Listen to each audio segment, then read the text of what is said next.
Hey guys, once again welcome back to my YouTube channel Medicure Buddy. In today's video we will be discussing a very important topic of community medicine जो कि exam में भी कई बार 20 marks question में पूछा जाता है and that is indicators of health. ठीक है, इंडिकेटर्स क्या होते हैं? कोई भी ऐसी सिचुएशन या फिर कोई भी ऐसी चीज जो एक कम्युनिटी हेल्दी है या नहीं है उसके असेसमेंट करने में हमारी मदद करती है, हम उसे इंडिकेटर कहते हैं. ठीक है, आपने पीएच इंडिकेटर सुना होगा. जैसे वो क्या बताता है, एसिडिटी या फिर बेसिसिटी किसी भी सोल्यूशन की बताता है. उसी तरीके से जो इंडिकेटर ऑफ हेल्थ है वो किसी भी कम्युनिटी का हेल्थ स्टेटस कैसा है उसके बारे में हमें बताता है. ठीक है, so it is necessary for the assessment करने के ये हमारे काम आता है हेल्थ केयर नीड्स की, या फिर एक कंपनी या फिर एक जो कम्युनिटी है उसमें जो भी प्रॉब्लम है हेल्थ से रिलेटेड उन सबको टैकल करने में हमारी मदद करता है एंड दैट इज इंडिकेटर. ठीक है, now let's discuss what is an ideal indicator. ठीक है, इंडिकेटर तो होना चाहिए, ऑब्वियसली वो हमें बताएगा कि हेल्थ जो कम्युनिटी की है वो अच्छी है, खराब है, उसको किस चीज की जरूरत है, कौन सी हेल्थ केयर फैसिलिटी की जरूरत है, no doubt, but there should be certain characteristics of indicator. ठीक है, तो इंडिकेटर की कैरेक्टरिस्टिक्स क्या होनी चाहिए? Indicators have been given specific respectability for the example of ideal indicators. ठीक है, तो आइडियल इंडिकेटर बनने के लिए एक इंडिकेटर को क्या क्या चीजें होनी चाहिए? सबसे पहले एक इंडिकेटर वैलिड होना चाहिए. दैट मीन्स वो एक्चुअली मेजर करना चाहिए जो भी चेंजेस आ रहे हैं. ठीक है, शुड बी रिलायबल मतलब भरोसे के लायक होना चाहिए. अलग अलग लोगों के बीच अलग अलग सर्कमस्टांसेस में जब उससे कोई भी क्वांटिटी मेजर की जाए तो वो अप्रोप्रिएट रिजल्ट देना चाहिए. ठीक है, नेक्स्ट जो कैरेक्टरिस्टिक है दैट जो इंडिकेटर होना चाहिए वो सेंसिटिव होना चाहिए किसी भी चेंजेस इन सिचुएशन के लिए, स्पेसिफिक होना चाहिए, फीजिबल होना चाहिए एंड रेलेवेंट होना चाहिए. ठीक है, तो ये कुछ कैरेक्टरिस्टिक थे, टोटल 6 कैरेक्टरिस्टिक्स जो कि अगर एक इंडिकेटर में प्रेजेंट हो तो हम उसे क्या कहते हैं? We call it an ideal indicator. ठीक है, तो ये वो क्वालिटीज हैं जो आपको याद रखनी है. आप इसे याद कैसे रख सकते हो? आप इसका शॉर्ट फॉर्म बना सकते हो एफ वी. ठीक है, S square and R square. ठीक है, एफ है फीजिबल के लिए, वी है वैलिड के लिए और उसके बाद 2 एस है सेंसिटिव और स्पेसिफिक, और रिलायबल रिलेवेंट के लिए 2 आर. ठीक है, now let's move on and discuss various indicators. तो देखिए यहाँ पे मेंशन किए गए हैं टोटल 11 इंडिकेटर्स जो कि एक कम्युनिटी की हेल्थ को डिस्क्राइब करने के लिए जरूरी होते हैं. ठीक है, तो यहाँ पे मेंशन किया गया है मोर्टेलिटी इंडिकेटर्स. देखिए यहाँ पे मेंशन किए गए हैं mortality indicators, morbidity indicators, disability rate, nutritional status हो गया, health care delivery indicators, utilization rate, indicators of social and mental health, environmental indicators, socio-economic indicators, health policy indicators, indicators of the quality of life and other indicators. ठीक है, तो एक एक करके अब हम इन सारे इंडिकेटर्स को समझते हैं. Friends, we will not be covering the entire portion among these indicators की जितने इंडिकेटर्स हैं वो सारे हम उनके सारे टाइप्स डिस्कस करें, बट जो एग्जाम पर्सपेक्टिव से इम्पोर्टेंट है, जो आपके आंसर शीट में होना ही चाहिए, वो सारे पॉइंट्स हम यहाँ पे डिस्कस करेंगे. ठीक है, तो सबसे पहले मोर्टेलिटी इंडिकेटर्स. ठीक है, मोर्टेलिटी इंडिकेटर्स क्या होते हैं? मोर्टेलिटी का मतलब होता है डेथ. तो ऐसे इंडिकेटर्स जो डेथ रेट को बताते हैं we call it mortality indicator. ठीक है, तो यहाँ पे कई टाइप के इंडिकेटर्स हैं. सबसे पहला है क्रूड डेथ रेट. इसमें क्या होता है? Defined as the number of deaths per 1000 population. ठीक है, number of deaths per 1000 population per year को हम क्या कहते हैं? We call it crude death rate. ठीक है, तो आपको अगर ये पॉइंट याद रहेगा क्रूड डेथ रेट का तो आप उसे डिस्क्राइब कर सकते हो. ठीक है, now moving on, the next one is expectation of life. ठीक है, तो एक्सपेक्टेशन ऑफ लाइफ से हमें कैसे पता चलेगा इंडिकेटर का या फिर हेल्थ का? एक सर्टेन एरिया में एक पर्सन अपनी एवरेज नंबर ऑफ ईयर कितना जिंदा रहेगा, वो चीज जो बताती है we call it life expectancy. ठीक है, moving on, the next one is age specific death rate. ठीक है, तो एज स्पेसिफिक डेथ रेट क्या होता है? Total number of deaths occurring in specific age group of a population in a defined area during a specific period per 1000 estimated total population। तो basically ये कहना ये चाहते हैं कि अगर एक स्पेसिफिक एज के लोगों की जितनी डेथ हो रही है एक डिफाइंड एरिया में, we call it age specific death rate. ठीक है, next one is infant mortality rate. Now ये टर्म से ही हमें समझ में आ रहा है दैट जिन इन्फेंट्स की डेथ हो जाती है under the age of 1 year, they are included in infant mortality rate. ठीक है, next one is child mortality rate. ये क्या है? अगर देखिए 1 ईयर से कम में अगर डेथ हो रही है तो वो इन्फेंट के अंदर आएगा, अगर 1 to 4 इयर्स में हो रही है so that will be included under child mortality rate. ठीक है, तो अभी तक हमने मोर्टेलिटी इंडिकेटर्स समझे और लगभग हमने 5 टाइप्स के 1, 2, 3, 4 एंड 5 क्रूड डेथ रेट, इतनी मोर्टेलिटी रेट्स इंडिकेटर्स डिस्कस किए। Now one more mortality indicator is mentioned here and that is under 5 proportionate mortality rate। ठीक है, तो 1 ईयर से लेस वाले इन्फेंट में आएंगे, 1 to 4 इयर्स आएंगे चाइल्ड मोर्टेलिटी रेट में, और अंडर 5 प्रोपोर्शनेट मोर्टेलिटी रेट में अंडर 5 एज ग्रुप के बच्चे इंक्लूड किए जाएंगे। ठीक है, now let's move on and discuss other mortality rates. ठीक है, ये सारी चीजें आपको इंक्लूड नहीं करनी है। अभी तक मैंने जितने पॉइंट्स आपके साथ डिस्कस किए, if you include those points it will be sufficient.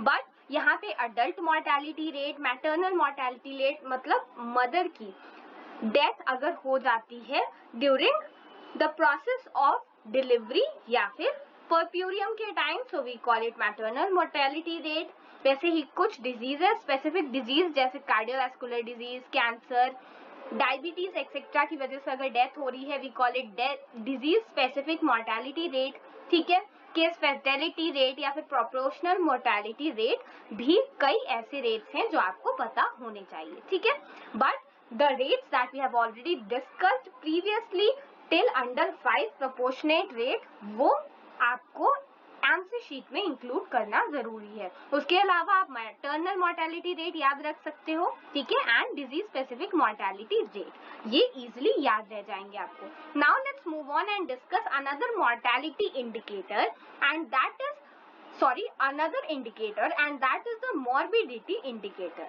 ठीक है, मॉर्बिडिटी क्या है?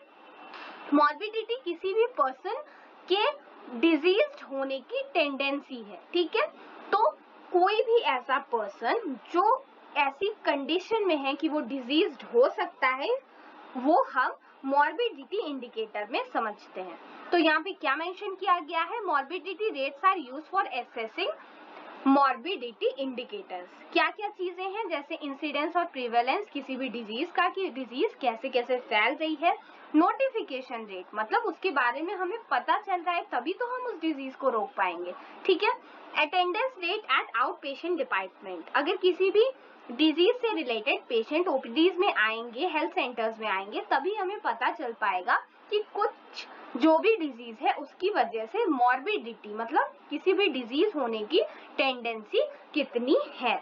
ठीक है, एडमिशन एंड री एडमिशन, या फिर किसी भी हॉस्पिटल में अगर एडमिशन हो रहा है पेशेंट का, री एडमिशन हो रहा है, तो वो भी हम इसके अंडर इंक्लूड करते हैं। ठीक है, duration of stay in the hospital, person कितने टाइम स्टे कर रहा है, and spells of sickness, person कितनी बार बीमार पड़ रहा है या फिर कितनी बार उसको जहाँ भी वो वर्क कर रहा है या फिर स्कूल में जा रहा है अगर पढ़ाई कर रहा है तो उससे उसे कितनी बार छुट्टी लेनी पड़ रही है।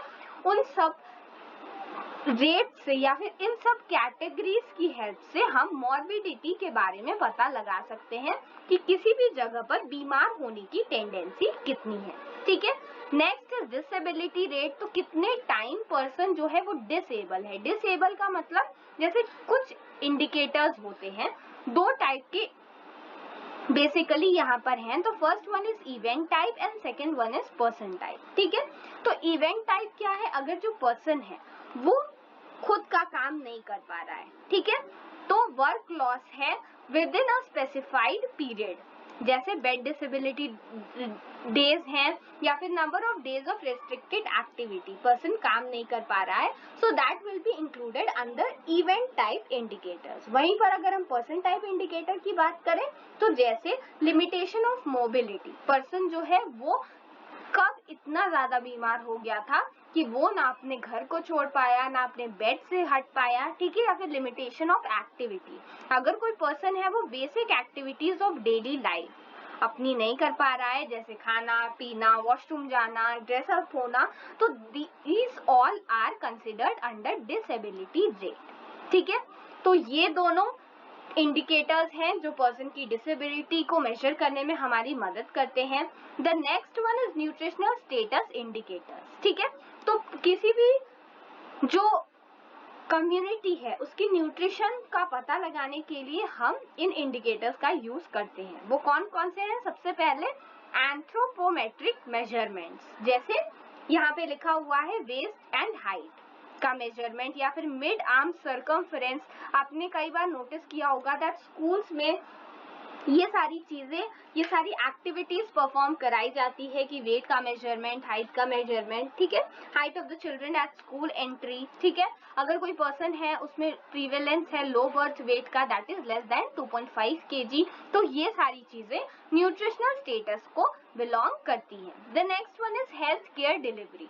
हेल्थ केयर डिलीवरी इंडिकेटर्स क्या है? नाउ एक कम्युनिटी में अगर पर्सन बीमार पड़ रहा है तो उस तक हेल्थ केयर पहुंच पा रहा है या नहीं पहुंच पा रहा है, ये इन इंडिकेटर्स के थ्रू हमें पता चलता है। ठीक है, कैसे पता चलेगा?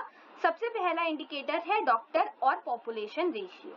अगर बहुत सारी पॉपुलेशन है, उसके लिए एक डॉक्टर है, तो भी उन लोगों को सफिशिएंट हेल्थ केयर डिलीवरी नहीं मिल पाएगी। ठीक है, doctor nurse ratio, population bed ratio, कितने लोगों के बीच में कितने हॉस्पिटल्स के बेड हैं, ठीक है, कितने सब सेंटर हैं कितनी पॉपुलेशन के अंडर, या फिर कितने ट्रेडिशनल बर्थ अटेंडेंट्स हैं पॉपुलेशन के अकॉर्डिंग। ठीक है, तो ये सारी चीजें हेल्थ केयर डिलीवरी में आपको लिखनी होगी अगर it is asked in your examination as short note. ठीक है, तो आपको ये सारे पॉइंट्स इंक्लूड करने होंगे। Next is utilization rate. Now health care delivery हो तो रही है, पर पर्सन जो है वो उस हेल्थ केयर फैसिलिटी को ग्रास्प कर पा रहे हैं या नहीं कर पा रहे हैं, दैट मीन्स वो उसकी मदद ले पा रहे हैं या नहीं ले पा रहे हैं। ठीक है, तो ये हम लोगों को कैसे पता चलेगा?